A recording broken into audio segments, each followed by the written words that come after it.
ગઈ 12 તારીખના રોજ 12 ઓગસ્ટના રોજ બી ડિવિઝન પોલીસ સ્ટેશનમાં એક લૂંટ વિથ અપહરણ અને મારામારીનો ગુનો દાખલ થયેલો હતો. આ ગુનામાં આરોપીને ઝડપથી પકડવા માટે માનનીય સીપી સર જયેશકુમાર દાસર અને additional CP sir Mahendra Bagadiya સરની સૂચના હતી.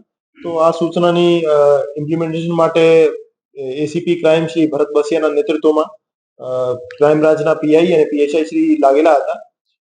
ગઈકાલે આ ગુનામાં બે આરોપી જેમાં મનીષ ઉર્ફે મોહિત ચમનભાઈ ગોહિલ અને અલબાજ ઉર્ફે રઈસ મોહમ્મદભાઈ ભાડુલા બે આરોપીઓને પકડી પાડવામાં આવેલ છે અને એક જે એમાં ત્રીજો આરોપી હતો એની શોધખોળ હાલમાં ચાલુ છે.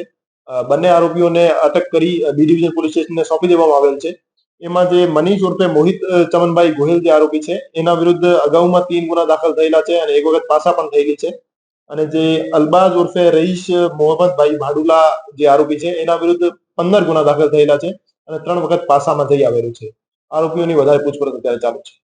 જે ફરિયાદી હતો એમને પોતાની ગાડીમાં બેસાડીને એમના સાથે મારામારી કરી લૂંટ કરેલ હતી અને પોતાની ઓળખ સાયબર ક્રાઇમના એક અધિકારી તરીકે આપી હતી અને એમના ફાધર પાસેથી 40 લાખની ખંડણીની માંગણી કરવામાં આવેલ હતી.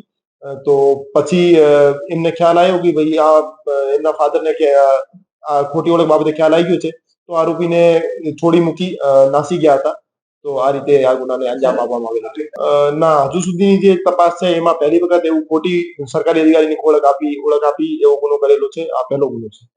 એમાં બીએનએસની કલમ 309(6), 204, 61(2), 352, 140(2) અને 142, 308(5) અને 54 મુજબ ગુનો દાખલ કરવામાં આવેલ હતો. અમે તપાસમાં જે ફેક્ટ સામે આવશે એ મુજબ કર્મનો ઉમેરો પણ કરવામાં આવશે.